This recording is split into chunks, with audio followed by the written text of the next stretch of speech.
Hoy vamos a hablar de una palabra que el Señor puso en mi corazón para ustedes en este día muy especial.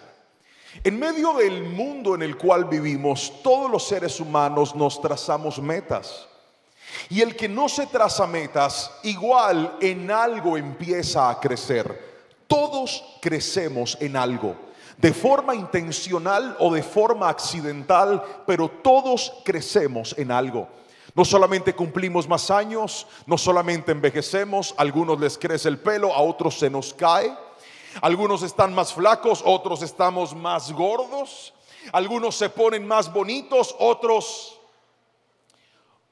crecen. A todos nos pasa algo, todos estamos creciendo. Algunos se han trazado como meta de éxito llegar el día en el que sus finanzas crezcan para tener más dinero. Otros se han trazado como meta de vida crecer en reconocimiento, en fama. Otros han trazado para su vida crecer en experiencia de acuerdo a una práctica que tengan, llámese deporte, especialidad, profesión. Todos estamos buscando crecer en ciertas áreas. No obstante, la Biblia nos enseña un área. Levante la mano derecha y diga un área. Fuerte, diga un área. Y esa área tiene algo particular. Y es que quien decide crecer en esa área va a crecer automáticamente en todas las demás. Hacerte más famoso no te hace necesariamente mejor persona. Hacerte más rico no te hace necesariamente mejor persona.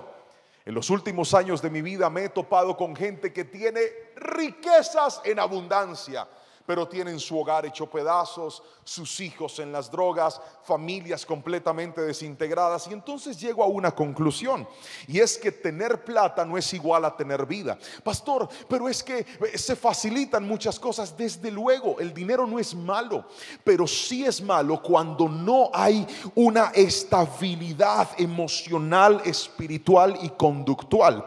¿Por qué? Porque el crecimiento que no se genera dentro de un marco sano y dentro de un marco correcto puede hacerle daño a las personas. Permítanme usar un ejemplo para refrendar lo que le acabo de decir. ¿Alguna vez ustedes han visto a un actor famoso que fue muy famoso, alcanzó mucho prestigio, mucho dinero, pero tal vez en el caminar y en el avanzar de su vida cayó en las drogas, se metió en algo indebido, al punto de caer incluso hasta la indigencia, a un estado de falta de reconocimiento? Mi época no fue la de Nickelodeon, pero hace poco vi en las redes sociales la imagen de un actor que lo encontraron con 30 y pico de años en la calle, en un estado de indigencia, como un homeless en Estados Unidos, totalmente demacrado. Nunca supe quién fue él, pero sí pude ver una foto de su infancia cuando era un actor y ahora en su etapa de juventud adulta, completamente acabado. Diga conmigo, es bueno crecer. Diga, es bueno crecer, pero hay que saber crecer. Lo vuelvo a repetir, diga, es bueno crecer, pero hay que saber crecer. Así que el área que hoy te voy a enseñar en esta mañana es un área que va a ayudarte con el propósito de tu vida, con el plan que tienes, con la meta que tienes. Hoy te voy a enseñar por la palabra del Señor cómo crecer en sabiduría. ¿Cómo crecer en sabiduría? Es el mensaje que hoy vamos a hablar. Y para ello voy a invitarle que me acompañe a la palabra del Señor en el libro de Proverbios, capítulo número 15, versos 31 al 33. Proverbios, capítulo número 15, versículo 31 al 33. Dice la palabra del Señor de la siguiente manera. Este año empecé a leer la Biblia en Reina Valera contemporánea, así que esa va a ser la versión que voy a utilizar. Proverbios 15, 31 al 33. Escuche lo que dice la palabra del Señor, por favor. El que presta oído a las advertencias de vida convivirá con sabios. Despreciar la disciplina es no apreciarse uno mismo. Obedecer la corrección es poseer entendimiento. El temor del Señor corrige y da sabiduría. Antes que honra, humildad. Amén y amén. Y luego de leer este pasaje de la palabra, es inevitable decirles que ahí, en esos 3 versículos, el Señor me dio una palabra que compartiré con ustedes, en las que encontré 4 pasos para hacernos cada día más sabios. 4 pasos para que, así como tú estás tratando de crecer en algunas áreas en la sabiduría, llegue el punto en el que la gente pueda decir: verdaderamente este muchacho, esta muchacha, este hombre, esta mujer es una persona sabia.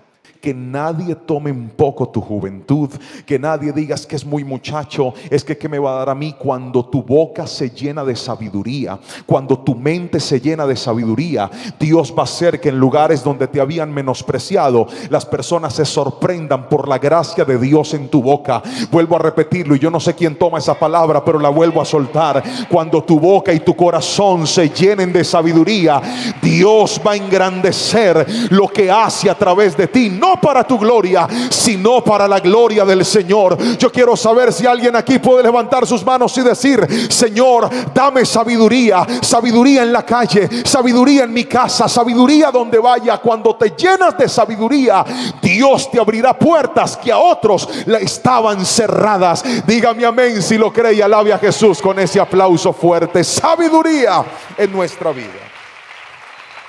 Entonces, cuando la meta es ser más sabios, muchas cosas empezarán a crecer. Déjeme hablarle del primer principio que le quiero enseñar, y es este: para crecer en sabiduría, lo primero que necesitamos es prestar oído a las advertencias. Repítalo conmigo, por favor, y tome nota: prestar oído a las advertencias. ¿Cómo crecer en sabiduría? Lea la pantalla: prestando oído a las advertencias. Proverbios 15:31 dice: el que presta oído a las advertencias de vida convivirá con los sabios. Mírenme a los ojos y escuchen lo que les voy a decir. La vida está llena de señales. La vida está llena de advertencias. La vida está llena de señales, de alarmas. La vida está llena de límites que nos recuerdan que hay zonas que se empiezan a transformar en zonas de riesgo. La primera vez que yo manejé en otro país, me sorprendió encontrarme con que las carreteras a los extremos tenían una serie de huecos en la vía, de modo que cuando una persona manejaba por largos tramos, allá como puedes colocar, específicamente hablo de Estados Unidos, velocidad crucero en el vehículo, el motor se amarra a una velocidad y va solo. Además de eso, el carro generalmente es automático, no tienes que tener ningún movimiento. Literalmente solo agarras tus manos del timón y te vas por carreteras rectas y muy largas. La mayoría de accidentes son porque muchas personas se duermen mientras manejan. Así que si tu carro se empieza a desviar, cuando el carro se sale de la línea, pasa por unas marcas en la carretera que hacen temblar tu carro para que te levantes y vuelvas a tomar el control. Eso es una advertencia. Esa advertencia te está diciendo: si sigues por este camino te vas a estrellar. Si sigues por ahí, las cosas se van a dañar. Y lo primero que me llama la atención de la Biblia es que dice que aquellos que logran prestarle atención a las advertencias de la vida se van a transformar en personas sabias. La mayoría de nosotros, cuando vemos una advertencia, no le prestamos atención. Pregúnteme por qué. Pregúnteme con chisme o no le digo. Porque la advertencia no es un pecado. La advertencia es un riesgo. Entonces, por ejemplo, te conociste con una persona, empezaste una relación con esa persona, y entonces empiezas a ver que en esa relación hay cosas que te empiezan a colocar en riesgo. Por ejemplo, te enamoras de un muchacho que vive solo, nunca está con nadie, en su casa permanece solo. Y tú, como jovencita, decidiste guardarte en integridad para Dios. Decidiste que le ibas a entregar tu cuerpo al que fuera tu esposo. Pero ahora tu novio, que es soltero y que además vive solo, te dice: ¿por qué no vienes y me visitas? Y entonces usted dice: bueno, pero no vamos a hacer nada malo. Y puede que no hagan nada malo, pero respóndame mirándome a los ojos: ¿es un riesgo para fallar? ¿Sí o no? Aquí es donde empieza la sabiduría. Si yo sé que hay riesgo, lo evito para no caer y no meter las patas en cosas que luego me pueden costar muy caro. La gente sabia logra discernir dónde hay riesgos. Y le regalo aquí una frase que es esta: si no aprendes a considerar una advertencia, al final te va a doler haberla ignorado. Hay personas que vieron riesgos en situaciones y nunca le prestaron atención a la advertencia. Tal vez apareció una mamá, un papá, un líder, un pastor a decirte: hijo, eso no te conviene. Es mejor que hagas un alto con esto. Es mejor que no sigas insistiendo en esta situación. Es mejor que no hagas ese negocio. Es mejor que no metas tu dinero en esa inversión. Mira, eso es delicado. No todo el mundo te va a hacer bien. Hay personas tramposas. Pero la gente que ignora las advertencias tiene una particularidad. Cuando alguien le advierte algo, le entra por aquí y le sale por acá.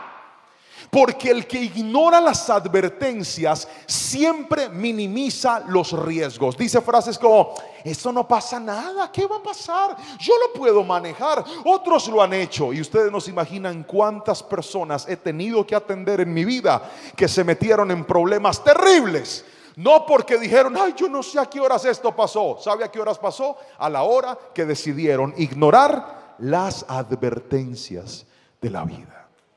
¿Quieren escuchar una historia de algo que me pasó a mí? Y así no diga sí, igual se la voy a contar porque es mi prédica. Yo tenía 18 años de edad. Estaba terminando mi primera carrera de estudio. Yo quería ser psicólogo, pero no pude estudiar psicología. Pagué con mucho esfuerzo el PIN, que se llama en mi ciudad, para inscribirme en la Universidad del Valle y estudiar psicología. Gané como uno de los 100 mejores exámenes del IFEX de todo el Valle del Cauca. Yo dije: tengo la bendición de Dios, ¿cómo no voy a quedar? Me inscribí, pagué el PIN, conseguimos el dinero prestado porque ni para el PIN había. Y cuando por fin me inscribí en la universidad, a los días me llegó la cruenta noticia de que no había pasado.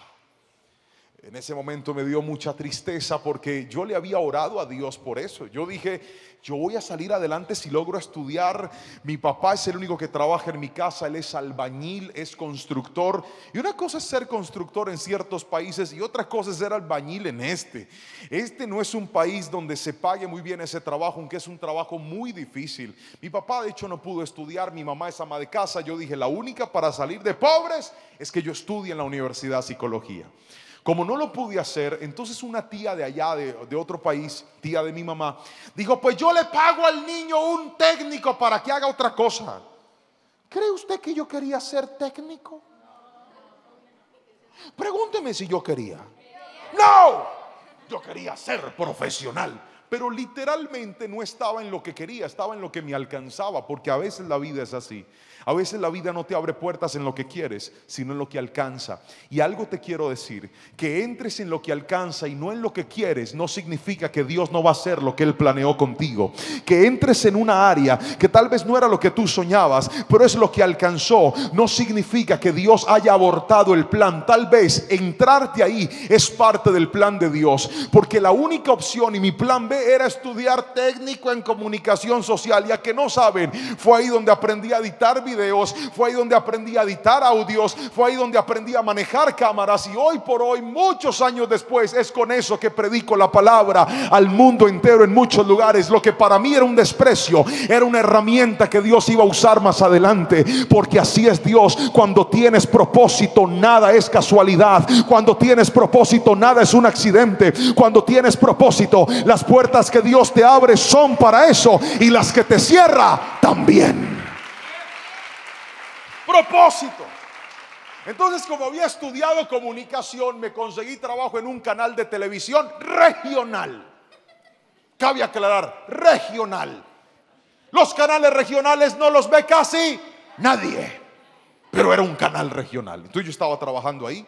Recuerdo que servía en la iglesia, trasnochaba para hacer las ediciones de los videos. Y un día me entró una llamada al celular. Por esos días se había puesto de moda las llamadas extorsivas, personas que llamaban a robar a las personas. Y recuerdo que en el trabajo nos hablaron acerca de esto y nos dijeron: tengan cuidado, muchachos, no reciban toda clase de llamadas. Yo tenía 18 años. ¿Hay algún joven aquí que tenga 18 años? Levante la mano para que yo verlo. Levante las dos para que se vean más, por favor. Muy bien. Yo estaba como ustedes, 18 años, empezando a vivir, pero siendo un adulto colombiano. Me entra una llamada mientras yo estoy editando y la llamada dice de la siguiente manera: habla el señor Juan Pablo. Yo dije: sí. Y dice: señor Juan Pablo, sí, acaba de ganarse una moto. Y la gente aplaudió.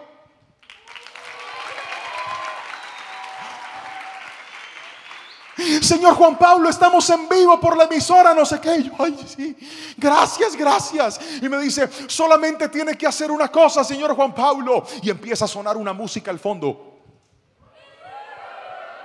Empieza a sonar y me dice: señor Juan Pablo, solamente necesitamos que usted consigne un dinero que va a ser para los papeles de la moto. Señor Juan Pablo, cuénteme cómo se siente con el premio de la moto. Yo le dije: yo me siento feliz porque yo le estaba orando al Señor. Imagínese, yo en esa emisora dice: yo estaba feliz orando por una moto. Gracias por lo que me han dicho. Y me empecé a emocionar. Mis compañeros de trabajo me dijeron: ¿qué pasó? Yo les dije: shh. Y me dicen: señor Juan Pablo, usted puede, mire, necesitamos que lo consigne a esta cuenta. Yo dije: ya mismo. Me fui. ¿Usted cree que yo tenía la plata? No. Pregúnteme si tenía la plata. No. Pregúnteme con chisme. No, no la tenía. Pero fui donde el jefe y le dije: jefe, necesito que me haga un favor. Usted me puede adelantar 500,000 pesos de la quincena. Yo se los pago, descuéntemelos. Claro que sí, mijo. O a un buen trabajador se le abren puertas. Yo era muy buen trabajador, me dieron el dinero y salí. Y mis amigos me decían: ¿para dónde vas? Yo: y me fui a un lugar donde uno hace esas consignaciones, como esos puntos de pago. Y me fui, hice la fila emocionado. Y ellos me dicen: lo vamos a llamar en 10 minutos. Y la gente volvió a aplaudir. Yo haciendo la fila con mi platica. Cuando finalmente la consigné y me dicen: listo, señor Juan Pablo. Le dije: listo, perfecto. En cuanto nos entre lo llamamos. Colgaron. Y hasta el día de hoy la moto nunca apareció. Pero yo sigo esperando. Esperando qué llave. Lo tumbaron. ¿Y sabe por qué? Por no prestarle atención a las advertencias de la vida. Pastor, ¿se necesita ser tonto para caer en eso? No, se necesita estar emocionado.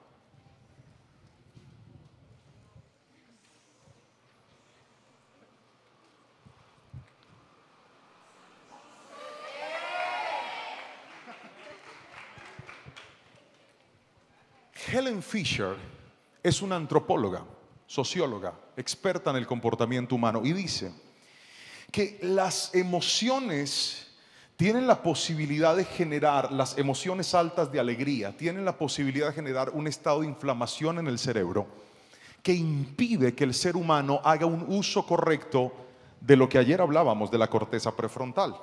Estás tan emocionado que solo piensas en el placer, en la alegría y en el momento que estás viviendo. Entonces no logras medir los riesgos, no los mides. ¿Por qué? Porque la emoción te nubla. Estás a punto de caer en fornicación. Estás a punto de desperdiciar tu dinero. Estás a punto de echar a perder todo lo que has construido, pero la emoción te nubla y no te deja pensar, porque te dice: la vida es una sola, tienes que vivirla. Y hay gente aquí que no es que Dios no le habló, Dios sí le habló, pero como estaban tan emocionados, no prestaron atención a las advertencias de la vida. Dele un codazo al que tiene al lado y haga: le regalo esta frase que dice: cuando percibas un riesgo y no sepas qué hacer, pide consejo a personas sabias. Cuando notes que algo te está metiendo en riesgo, no te confíes, pide consejo. Míreme a los ojos y respóndame esta pregunta: ¿qué hubiera pasado si cuando me hacen la llamada de la moto, a mi compañero de trabajo que me dijo: ¿qué pasó?, yo le digo: espérate, es que me gané una moto y tengo que consignar una plata? ¿Qué hubiera pasado?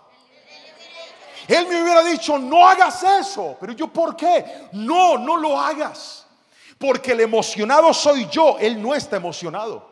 Su cerebro funciona a cabalidad. Por eso las advertencias de la vida generalmente nosotros no las logramos percibir. Necesitamos otras personas que puedan hacernos ver lo que en nuestra emoción nosotros no estamos viendo. Lo que mata a muchas personas en sus más grandes errores es el silencio y la soledad al tomar decisiones. Yo creo que, a mí me parece que, yo pienso que hoy vengo a decirte, aprende a tomar decisiones basándote en el consejo. Y si alguien te hace ver un riesgo que no es bueno, no te metas. Pero muchos de nosotros, cuando nos dicen no, buscamos la manera de volverlo un sí. Y hay gente que terminó dañando todo en su vida porque le dijo sí a lo que Dios les dijo no.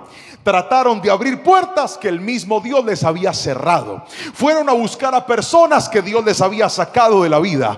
No es que Dios no lo quiera ver bien a usted, sino que hay gente tan terca que no se está dando cuenta que por no prestarle atenciones a los riesgos y a las advertencias de la vida, están echando a perder lo que el Señor les ha dado. Yo no sé a quién le estoy hablando en esta mañana, pero vine a decirte, si Dios te muestra, no tengas miedo de cerrar un capítulo que Dios te está diciendo que no te conviene. No tengas miedo de sacar de tu vida personas que Dios te está mostrando que no te conviene. No te dé miedo renunciar a lugares que Dios te está mostrando que no te conviene. Cuando Dios te saca de lo que tú querías para llevarte a lo que Él quería, lo que tú querías se llaman tus planes, y lo que Dios quiere se llama su propósito. Tus planes van a llegar a un lugar, pero el propósito es eterno. Alguien grite mi amén si me está entendiendo hoy aquí. Aprende a escuchar a Dios.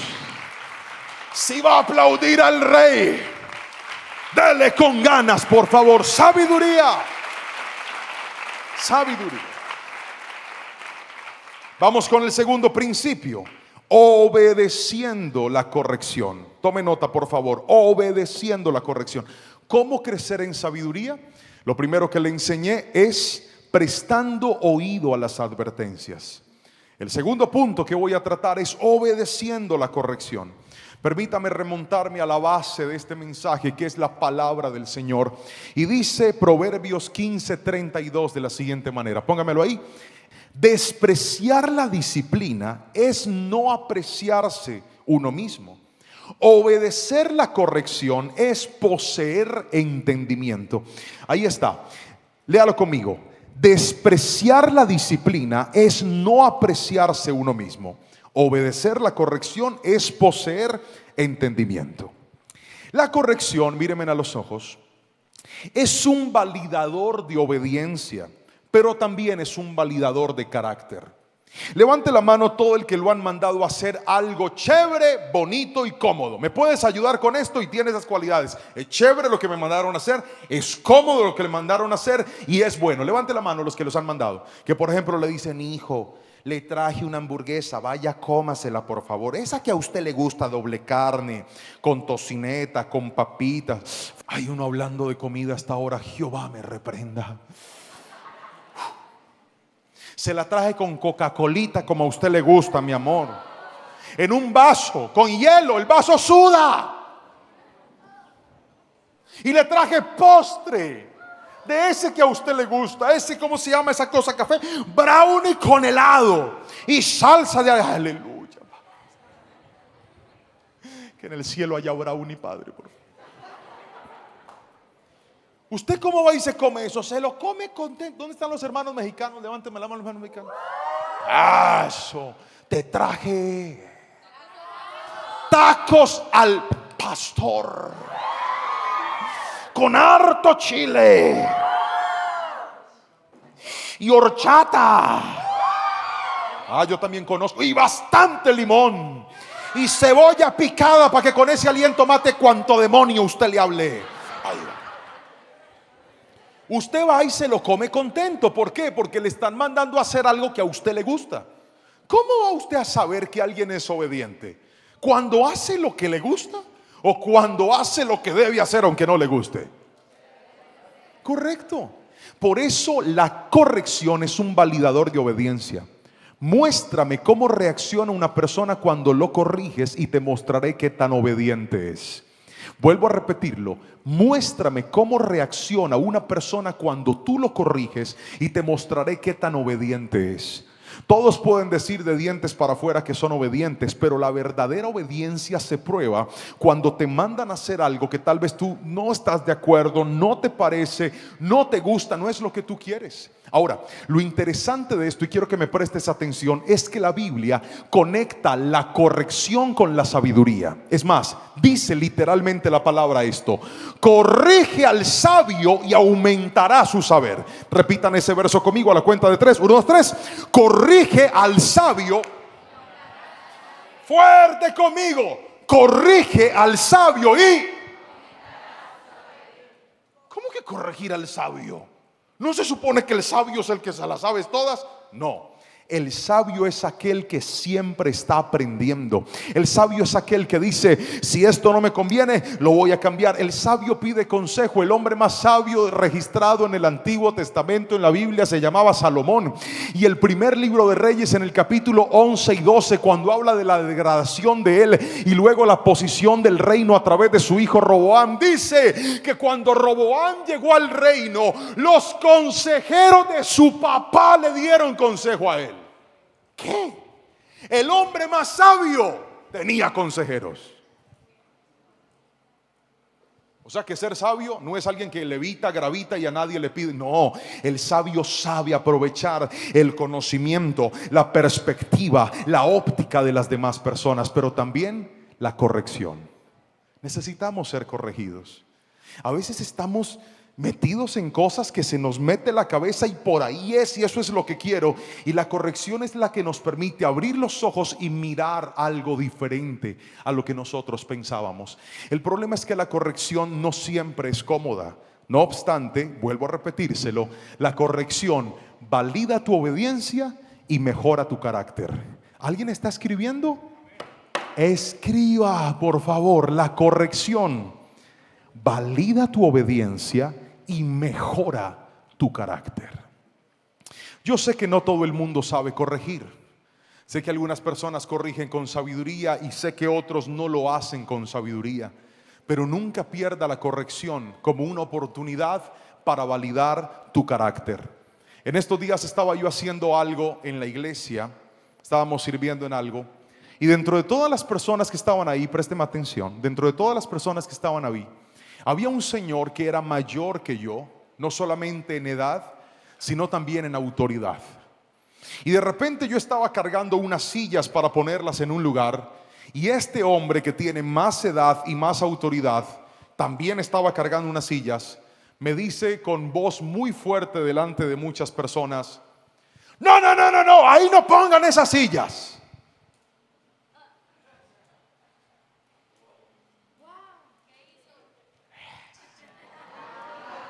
Gracias. No te lo reveló ni carne ni sangre mía. 1, 2, 3, todos, everybody. Con ese peso de esas sillas y el peso de las palabras, le dije: bueno, Señor. Y me llevé las sillas. Y mientras caminaba dije: yo tengo carácter, yo tengo carácter, yo tengo carácter, yo tengo carácter. Y uno de mis discípulos que estaba ahí me dice: pastor, ¿cómo le habló de feo? Y le dije: él es una autoridad. Y la autoridad se respeta. Pastor, pero esa no es la forma. Tienen toda la razón. Hay gente que no sabe corregir. Pero que alguien no sepa corregir no me va a quitar a mí mi sabiduría. Mi silencio hizo que el que quedara mal fuera él, no yo. Cuando eres sabio, te vas a dar cuenta que aunque algunas personas no saben hablar, tú sí sabes reaccionar. Que aunque algunas personas no saben pedir las cosas, tú sabes reaccionar. Que aunque algunas personas se descomponen y no saben reaccionar, el sabio dice: la blanda respuesta quita la ira, mas la respuesta áspera hace subir el furor. Yo no sé a quién le estoy hablando aquí, pero necesito que salgas de este lugar no siendo más valiente, sino siendo más sabio. Donde hay sabiduría, habrá bendición del Señor.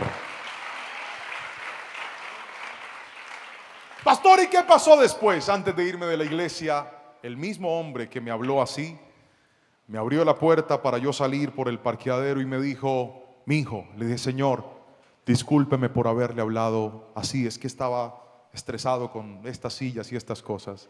Y yo le dije, tranquilo, usted de mí siempre tendrá respeto por su autoridad y por lo que es. Gracias por eso. ¿Cómo cree que me sentí? Tranquilo.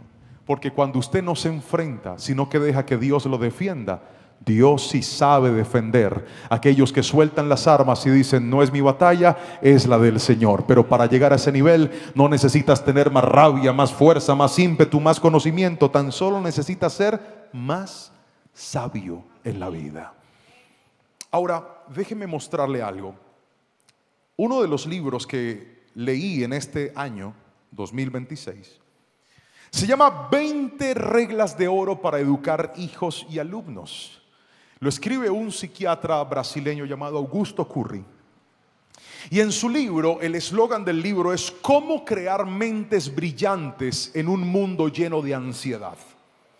Y una de las reglas que postula el doctor es esta. Él dice que los hijos, los jóvenes, los adolescentes necesitamos, porque yo me siento joven todavía, muchacho, entero. Pregúntale a Lorenita y verá que estoy entero. Son límites inteligentes y reglas claras. Paradójicamente, no sé si se ha dado cuenta que muchas personas enmarcan la felicidad en hacer lo que quiera. Pues no. La ciencia y los estudios han comprobado que cuando una persona tiene límites claros y tiene normas en su vida, va a crecer con un mejor carácter. Por ejemplo, cuando alguien tiene límites, aprenderá a agradecer. Cuando alguien tiene límites, aprenderá a respetar. Cuando alguien tiene límites, aprenderá a compartir. Cuando algo tiene límites, aprenderá a tolerar la frustración. Cuando alguien tiene límites, aprenderá a manejar la espera, por lo tanto se vuelve más paciente. Cuando una persona no tiene límites, se tira a la vida pensando que en la vida puede hacer todo lo que quiera. ¿Están listos para la historia de este punto? Ahí les va. Yo salí de la iglesia, iba para un campamento de líderes, algo como esto pero lleno de líderes.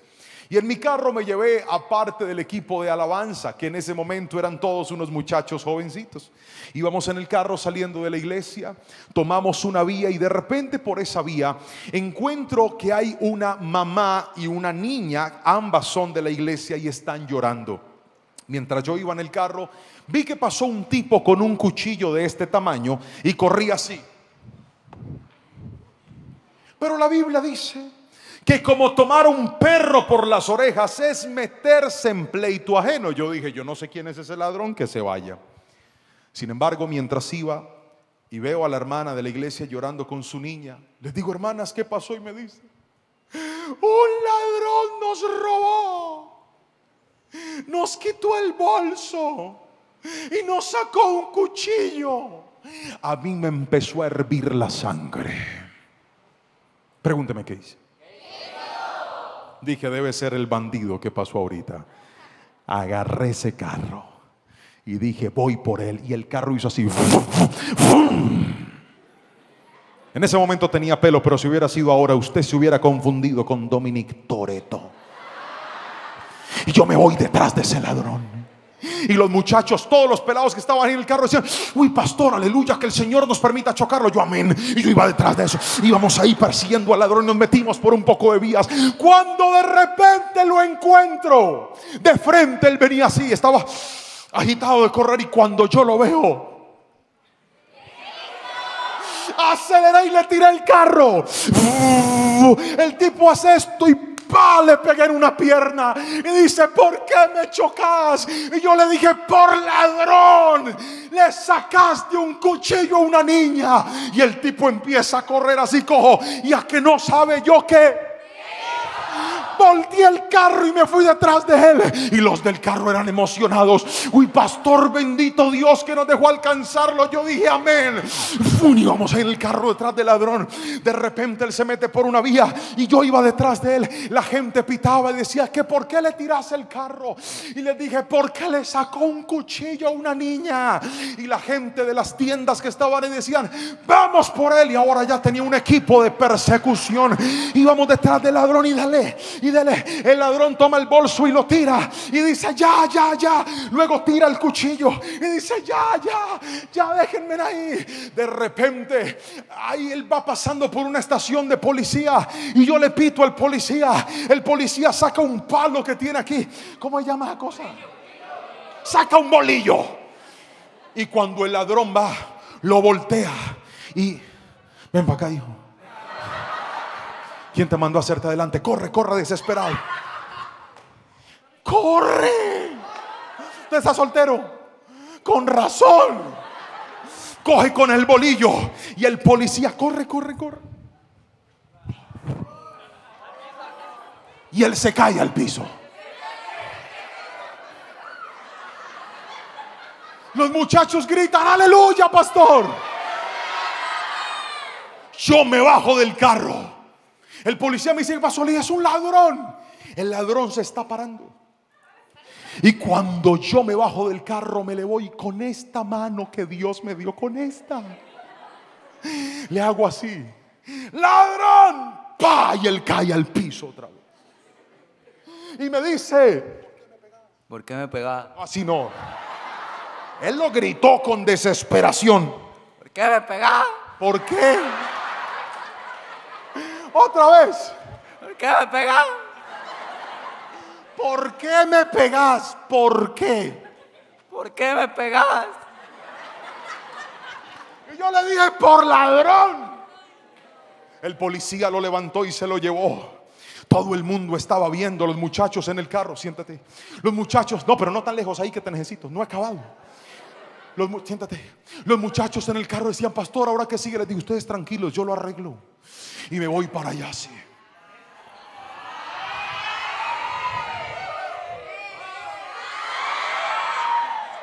Y me voy para allá.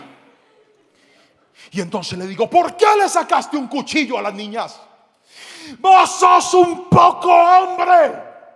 Sácame el cuchillo a mí.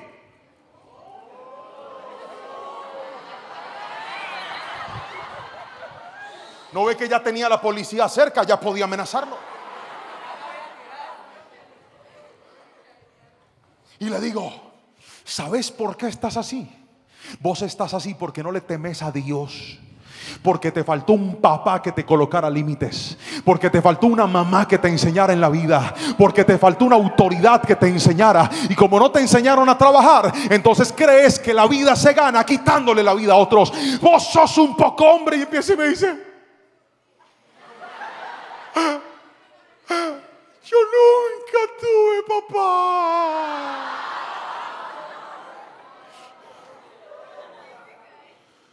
Siéntate, hijo.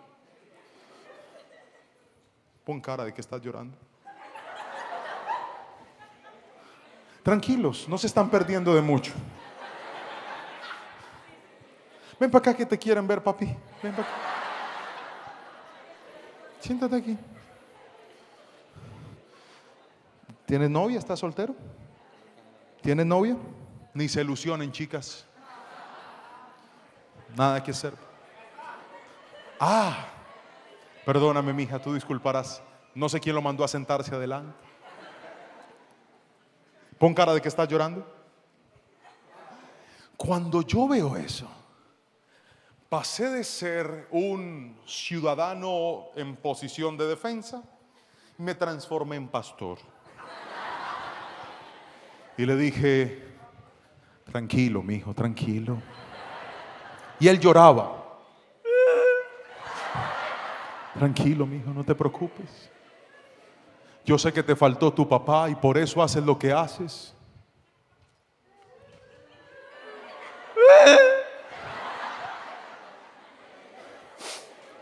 Pero Dios es tu padre, mijo, y Él te quiere ayudar. Él te puede dar esperanza, Él puede cambiarte esa vida. Y él seguía llorando. Llora. Él seguía llorando. Y yo después le dije, ¿quieres hacer una oración? Sí. Oramos juntos. Yo le hice hacer la oración de fe.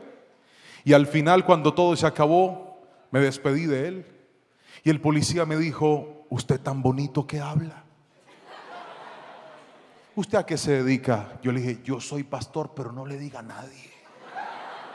Después de esa pela que le había dado a ese pela. Pero ¿sabe qué me recuerda la historia de ese muchacho? Que él, en el peor momento de su vida, comprendió que una de las cosas que lo tenía destrozado era que nunca tuvo un papá que le pusiera límites. ¿Y sabe qué es lo que más me pesa en el corazón? Que hay muchachos aquí sentados, hay hijos que desprecian las correcciones de sus padres. Hay hijos que les da rabia cuando su papá o su mamá les dicen, eso no te conviene.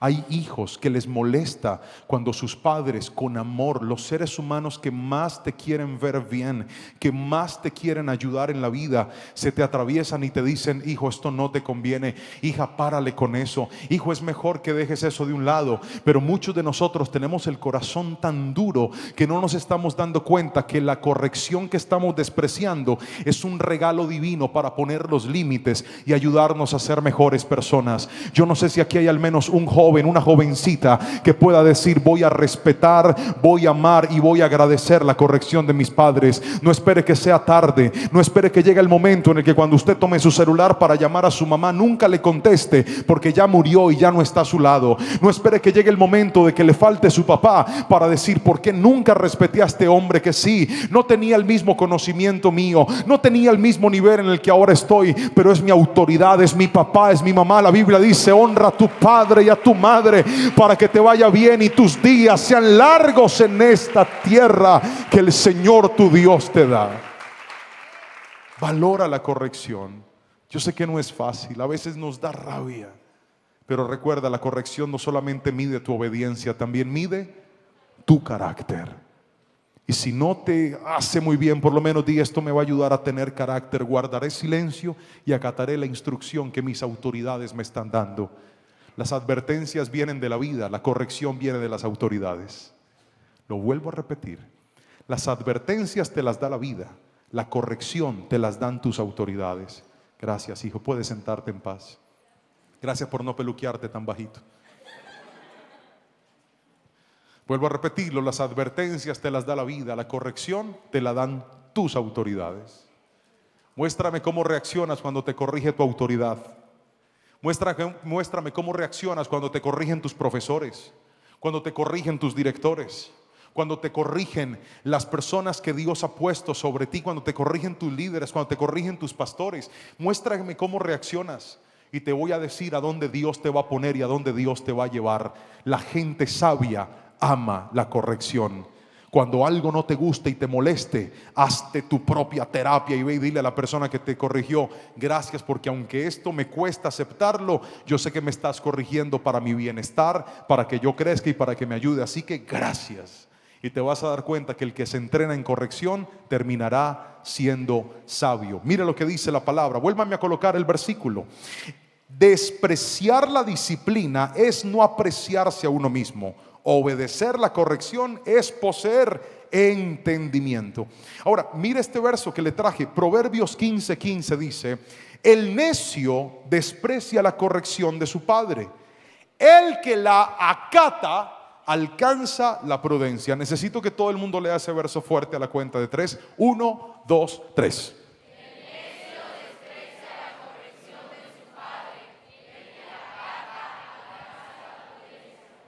¿Despreciar o acatar? Yo no veo 3, veo 2. Diga conmigo, acatar. Pero bien arriba, diga acatar. Ahora levante la izquierda, diga despreciar. Dos opciones. Cada vez que lo corrijan, usted tiene dos caminos: acata o desprecia.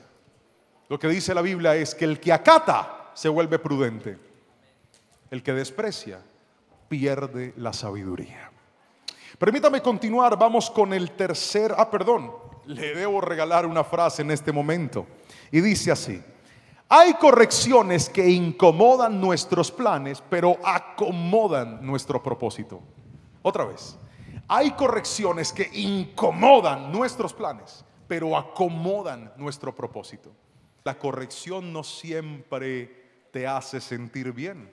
La corrección a veces duele, pero la corrección que duele al principio la agradecerás después cuando te sanes y te des cuenta que el día que Dios se te atravesó para cambiarte tus planes, aunque te dolió renunciar a los tuyos, en ese mismo momento Dios activó los planes de Él y dijo: ahora que renunciaste a tus planes, siguen mis planes, y solo será cuestión de tiempo antes que la alegría que vas a tener al caminar en el plan de Dios te haga borrar las lágrimas de dolor por haber abortado tus planes. Mírame a los ojos y escúchame lo que te voy a decir: los planes de Dios para ti son mejores que los que tú mismo te trazaste. No tengas temor a obedecerlo, y bendita sea la corrección que nos saca de nuestros planes y nos lleva a su propósito. Alguien gríteme amén, por favor.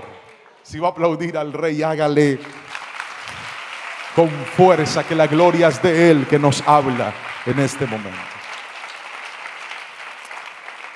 Tercer punto: ¿cómo crecer en sabiduría? Vamos a recapitular qué fue lo primero que le enseñé. Para crecer en sabiduría necesitamos, repítalo conmigo. Muy bien, necesitamos en primera instancia prestar atención a las advertencias. Lo segundo que necesitamos es obedecer la corrección. Tercero, escriba: manteniendo el temor a Dios. Fuerte, repítalo fuerte, 1, 2, 3. Manteniendo el temor a Dios. Préstenme atención a esto, muchachos. Vamos a la Biblia. El verso, Proverbios 15:33 dice: el temor del Señor corrige y da sabiduría.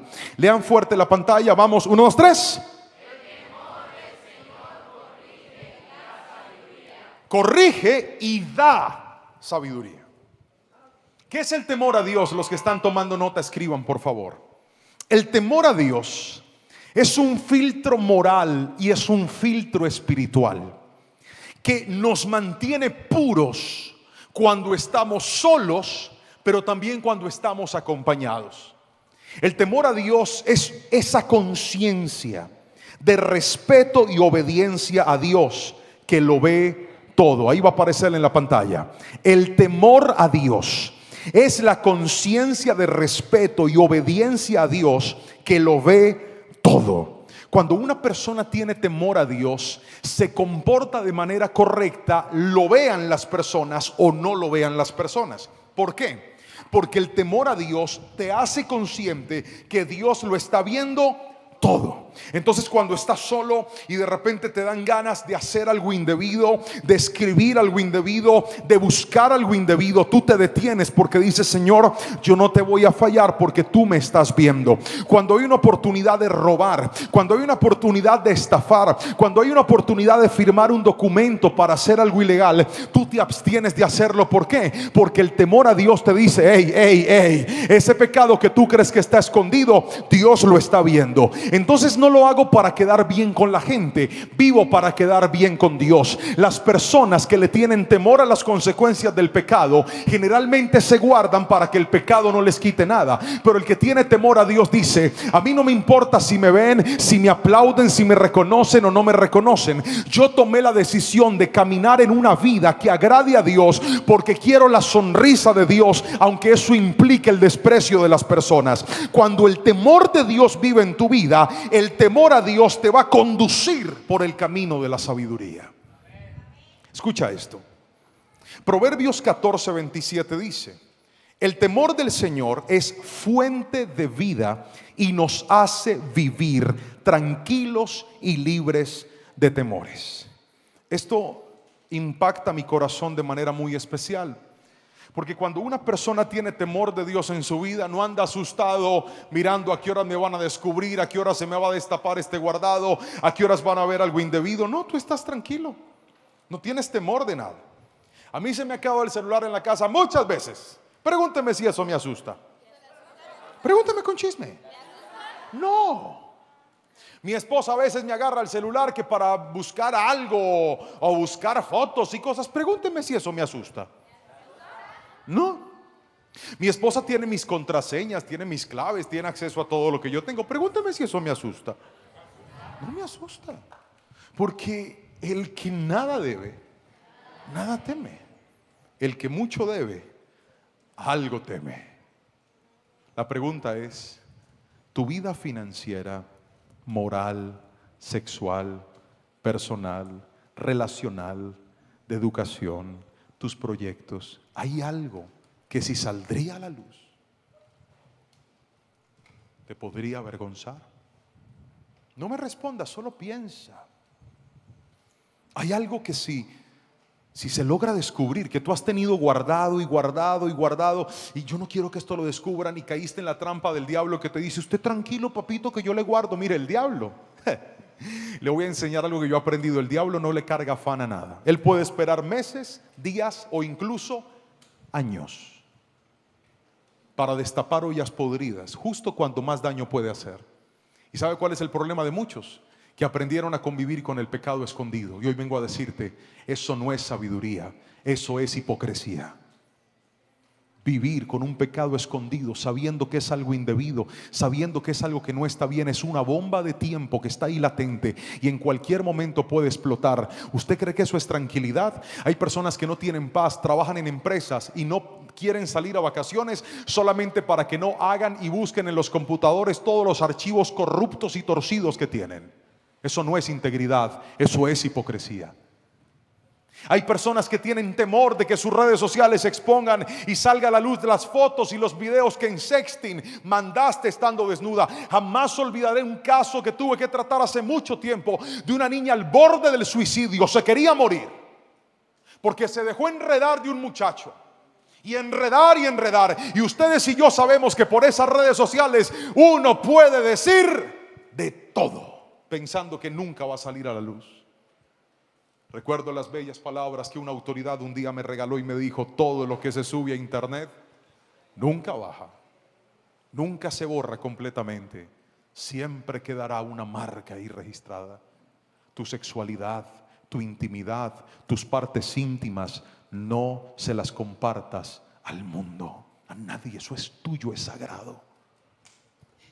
Es que él me dijo que le mandara una foto, pastor, entonces yo.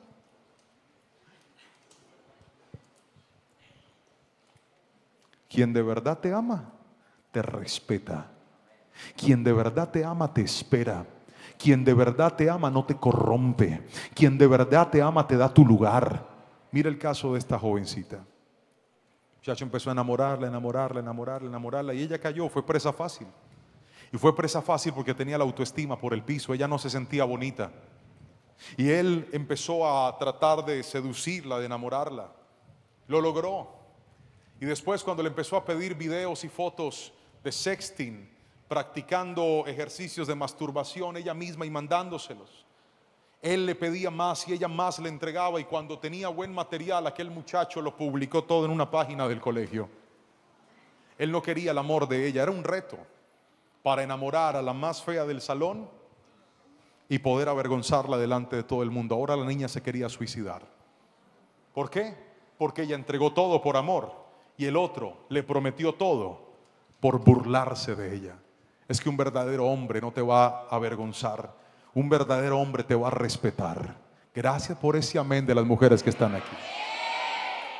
Y ustedes, muchachos, ojo con lo que piden, ojo con lo que piden.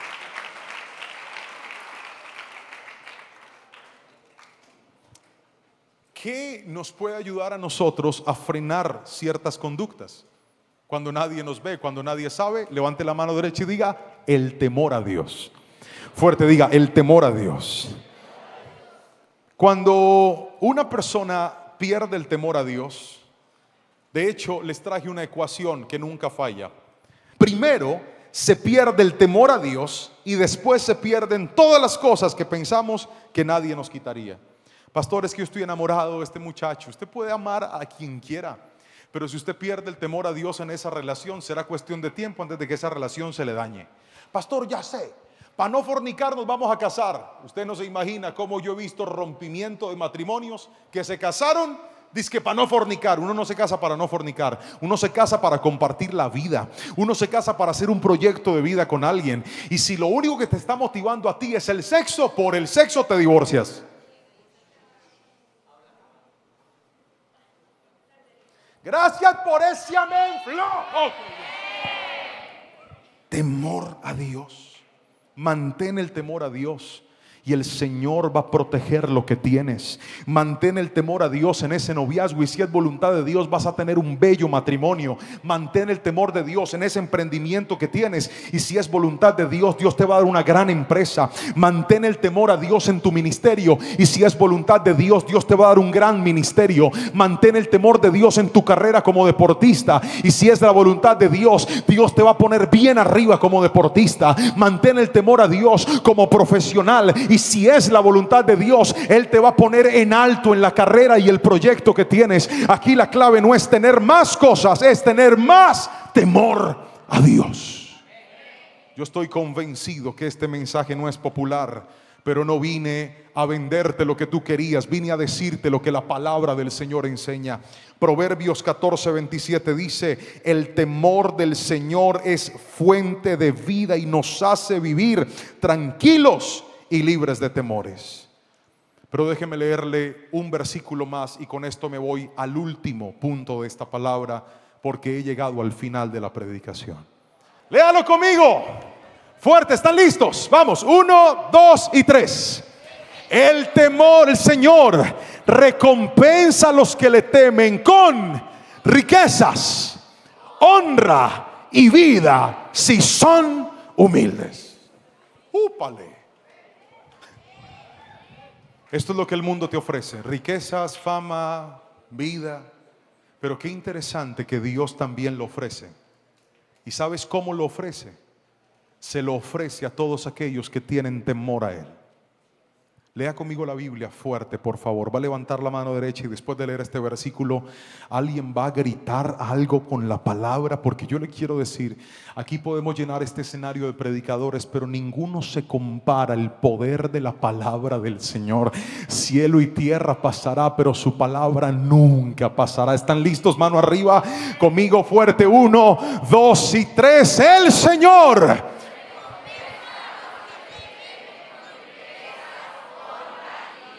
si son humildes. ¿Cuántos dicen amén? Alabe al Señor por su palabra. Riquezas, honra y vida si son humildes. Ojo con esa pequeña y última condición. Te doy todo si me temes y si eres humilde. Lo paradójico es esto: muchas personas, cuando alcanzan riqueza, honra y vida, pierden la humildad. Le dije que la palabra de hoy se llama ¿cómo crecer en sabiduría? Y le dije que la cita principal de este mensaje, hijo, no sé si me la puedas poner por favor, la primera cita que leímos, voy a repetírsela. Proverbios capítulo número 15, verso 31 al 33. Dice de la siguiente manera: el que presta oído a las advertencias de la vida convivirá con sabios. Ahí aprendimos que el primer paso para ser sabios es prestar ¿qué? Oído a las advertencias. El segundo paso, ¿qué dice la Biblia? Póngame el versículo. Segundo, despreciar la corrección, despreciar la disciplina es no apreciarse uno mismo. Obedecer la corrección es poseer entendimiento. Ahí te dije que teníamos que valorarla. Otro paso para ser cada día más sabios. Luego dice la Biblia: el temor del Señor corrige y da sabiduría. ¿Qué fue lo siguiente que te enseñé? Que tenemos que mantener el temor a Dios. Cada una de estas pautas harán que cada día seas más sabio. Pero la Biblia no termina ahí. La Biblia dice, antes que la honra, viene la. Qué paradójico, qué paradójico, que el último punto que nos ayuda a ser sabios, la humildad, que parecería llevarnos más arriba, en realidad nos hace ir más abajo.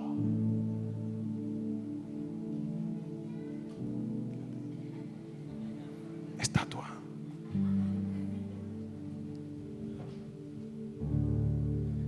Escucha esto. Dios no tiene problema con engrandecer una vida. A Dios no le es difícil levantar a un anónimo, proveerle a alguien que tiene escasez. Para Dios no es difícil. Para Dios no es difícil encender sus lámparas y mostrarnos gente que estaba en el anonimato. Para Él no es difícil. Él lo hace cuando quiere, como quiere. Y así como Dios levanta, así también Dios esconde. Así como Dios da, así también Dios quita. Así como Dios entrega, así también Dios recoge. Pero ¿sabes cuál es la clave para ser sabios y mantenernos en el más alto nivel al que Dios nos pueda llevar? Siendo personas humildes. No hay nada más terrible que una persona que pierde la humildad. Y aquí le voy a regalar una frase. Dios no quiere estrellas, Dios quiere discípulos. Lo vuelvo a repetir. Dios no está buscando estrellas, Dios quiere discípulos. Me enerva ver gente que tomó el ministerio como un estrellato. No, todo lo que tenemos es por gracia. Si Dios te abre puertas para ir a un lugar, es gracia. Si el Señor te dio más que otros, es gracia. Si tienes un talento maravilloso para cantar, es su gracia. Si tienes un talento impresionante para predicar, es gracia. Si tienes recursos, es gracia. Si tienes un reconocimiento, es gracia. Es gracia. Gracia. No son tus méritos. No. Cuando una persona se le mete el delirio de la estrella, es que yo soy. No, tú no eres nadie. Tú eres un hijo de Dios redimido y lavado por su sangre preciosa, en el cual Él tuvo bondad y misericordia. Y si te dio un poquito, no es para que te sientas más. Si te dio un poquito más, es para que compartas más, ayudes más, bendigas más. Y como un día me enseñó el pastor, para que aceleres el regreso de Cristo a esta tierra. Dios no te da para que humilles a otro. Dios te da para que levantes al caído y seas las manos de Dios en esta tierra. No para que presumas. Humildad. Lo que pasa es que la humildad no se puede impostar. La humildad no se puede falsificar. La humildad es tan poderosa como real y genuina. Cuando una persona que no es humilde trata de ser humilde, se le nota. Eso es algo que brota del alma. Tú lo logras percibir, lo logras reconocer y además lo logras confirmar. Y claro, Dios sabe, y con esto le regalo otra frase, Dios sabe qué hacer para recordarnos que no somos más que nadie y que siempre lo necesitamos a Él. Vuelvo a repetir esto. Dios sabe qué hacer para recordarnos que no somos más que nadie y que siempre lo necesitamos. Dios sabe qué hacer. Una enfermedad, una pérdida, una vergüenza. Le voy a recomendar un álbum que es el que he estado escuchando estos últimos días. Un cantante, no es muy famoso, no es muy reconocido, no llena estadios, pero estoy seguro que llena de alegría el corazón de Dios. Se llama Santiago Benavides. Santi ahora vive en Canadá y escuché hace poco su último álbum que se llama Andar sobre el agua. Y de repente llegó una canción que se empezó a reproducir sola y me sorprendió un poco porque, para ser honesto con ustedes, el vallenato no es mi estilo de música favorito. Y la canción era un vallenato y tenía por nombre la canción, se la recomiendo, Sebastián Bermúdez. Sebastián Bermúdez, ¿qué es esto? Pero como conozco que Santi predica con sus historias, pues la seguí escuchando. Y cuenta Santiago que la canción la compone en una experiencia que tuvo cuando llegó a vivir a Canadá. Él ya era invitado a lugares, era conocido, tenía cierto reconocimiento, pero cuando cambió de país le tocó hacer lo que a muchos inmigrantes les ha tocado hacer cuando llegan a un nuevo lugar, y es empezar de cero. Ahora estaba en un país nuevo, tenía que ir a tocar puertas, llegó a iglesias donde no tenían ni idea quién era él. Le consiguieron la oportunidad de cantar en una iglesia mientras recogían la ofrenda, y el pastor lo presenta más o menos de la siguiente manera: hermanos, vino un cantante, no sabemos quién es él, lo recomendaron unos hermanos, él nos va a cantar, reciban con un aplauso. El cantante se llama Santiago Benavides, pero aquel pastor dijo: reciban con un aplauso a Sebastián Bermúdez. La gente aplaudió.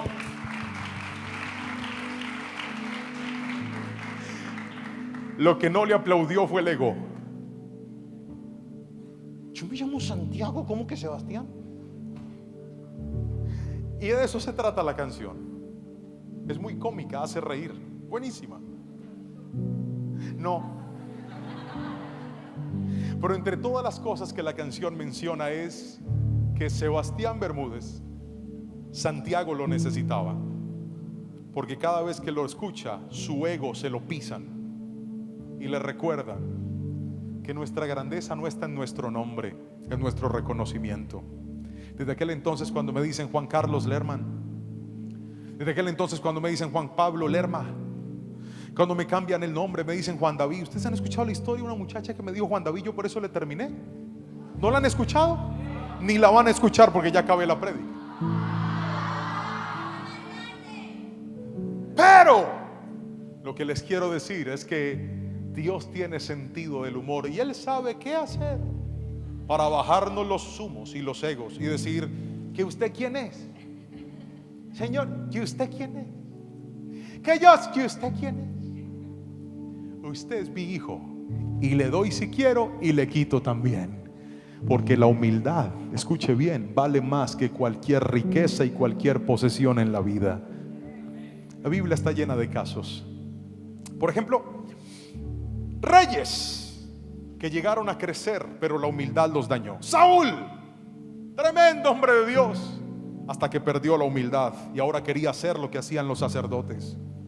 David, un hombre conforme al corazón de Dios, humilde, sencillo, el dulce cantor de Israel, hasta que un día se le ocurrió que podía acostarse con una mujer casada y mandar a matar a su esposo para resolver el problema. Y no contento con eso, un día dijo: yo quiero saber cuántos son mis ejércitos. Y aunque le advirtieron que no los contara, por aquí le entró, por aquí le salió, censó al pueblo y se metió en problemas. Porque parece que en algún momento del camino a todos, míreme, a todos nos podría fallar la humildad. Salomón, el hombre más sabio, pero también un hombre lleno de excesos. Él mismo dice en Eclesiastés que no le negó nada a sus ojos y a sus placeres. Jeroboam, un ayudante bueno al que Dios le dijo: mi hijo, si usted se guarda, si camina juicioso, voy a levantar a mi pueblo con usted. Aunque usted no tiene el linaje, yo lo voy a ayudar. Pero a Jeroboam se le subió el reino a la cabeza y mandó a hacer 2 ídolos a cada extremo de sus territorios. Usías, un hombre que empezó tan bien, pero luego cuando se hizo famoso y fuerte, se olvidó de Dios. Ezequías, uno de los mejores reyes que registra la Biblia, del linaje de David, iba a morir, y cuando le pidió a Dios vida, Dios le regaló 15 años solo para terminar mostrándole sus tesoros a los mercaderes, a los representantes de Babilonia, que años después vendrían a arrasar con todo, porque ese muchacho que era humilde y sencillo terminó sus años siendo un presumido, mostrando las riquezas que tenía. Pero no solamente los reyes de Israel. Nabucodonosor, rey de Babilonia, terminó loco por su soberbia, y su hijo Belsasar también terminó muerto por su arrogancia. Muchos reyes crecieron, pero lo perdieron todo. En la Biblia solamente hay un rey. Míreme a los ojos. Un rey que su grandeza nunca lo dañó. Se mantuvo humilde hasta el final. Les estoy hablando del Rey Jesús. La palabra de Él dice en Efesios que no escatimó ser igual a Dios, sino que se humilló a sí mismo, se despojó de todo, haciéndose obediente y obediente hasta la cruz. Y Dios lo exaltó hasta lo sumo y le dio un nombre que es sobre todo nombre, para que en el nombre de Jesús se doble toda rodilla de los que están en los cielos, en la tierra, debajo de la tierra, y toda lengua confiese que Jesucristo es el Señor, para gloria de Dios Padre. Muchachos, toda esta predicación desemboca en lo mismo que desembocó la de ayer. ¿Quieres ser sabio? Tendrás que parecerte al único que, pudiendo estar arriba,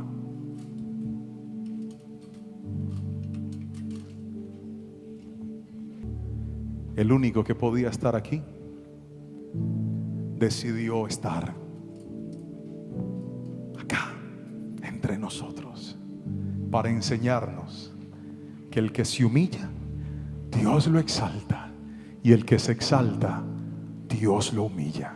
¿Quieres ser sabio? Parécete a tu maestro. Jesús cumplió con todas estas condiciones, todos estos principios.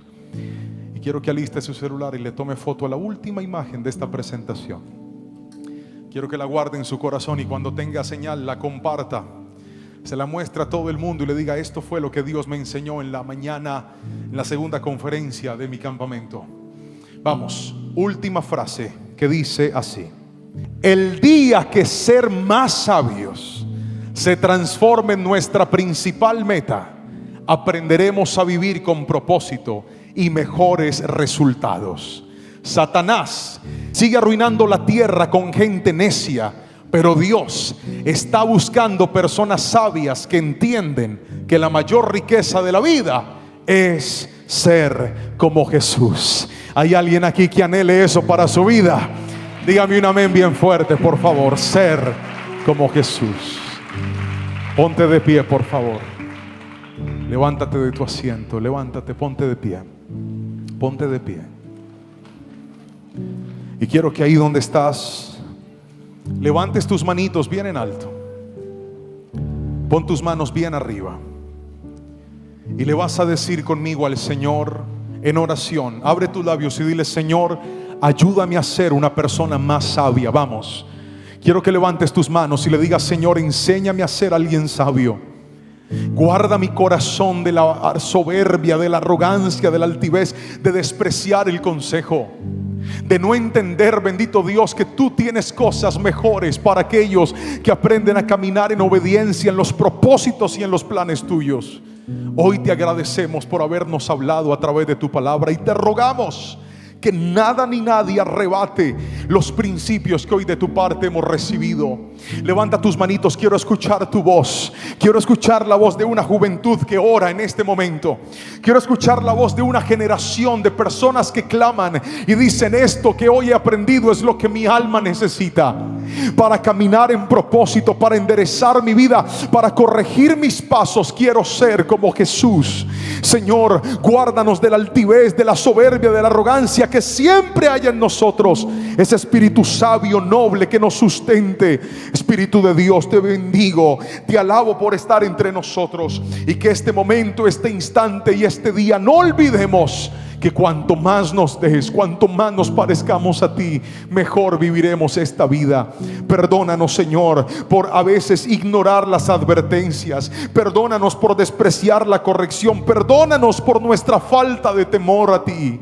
Perdónanos por nuestra altivez y nuestra arrogancia. Y te pedimos, Señor, cambia nuestra vida y enséñanos a ser como tú quieres que seamos. Te lo pedimos en el poderoso nombre de Cristo Jesús. Amén, amén y amén.